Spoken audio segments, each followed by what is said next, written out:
আসসালামু আলাইকুম ভিউয়ার্স। আজকে আপনাদের সামনে নতুন আরো একটি ভিডিও নিয়ে হাজির হলাম। আজকে আপনাদেরকে দেখাবো সরপুঁটি মাছের চাষ পদ্ধতি। আপনারা দেখছেন অরিজিনাল সরপুঁটি মাছের পোনা। এগুলো উন্নত মানের বড় সাইজের ব্রুড থেকে সংগ্রহ করা রেণু থেকে উৎপাদিত সরপুঁটি মাছের পোনা। আপনারা দেখতে পাচ্ছেন কত বড় সাইজের ব্রুড।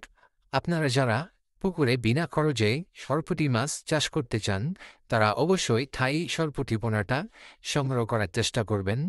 থাই সরপুঁটি 3 থেকে 4 মাসে বাজারজাত করা যায়।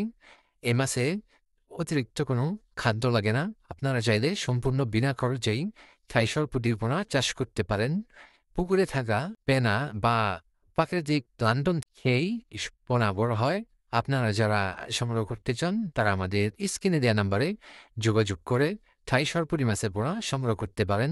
আমরা বাংলাদেশের 64 জেলায় অক্সিজেন দিয়ে প্যাকেট করে 100% নিরাপদভাবে ডেলিভারি দিয়ে থাকি, যার ফলে মাছ কোনো ক্ষয়ক্ষতি হয় না বা মারা যায় না।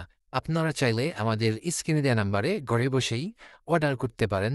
ঘরে বসেই মাছের পোনা পেতে আমাদের স্ক্রিনে দেওয়া নাম্বারে সরাসরি যোগাযোগ করবেন এবং যে কোনো পরামর্শের জন্য আমাদের সাথে যোগাযোগ করবেন। ধন্যবাদ।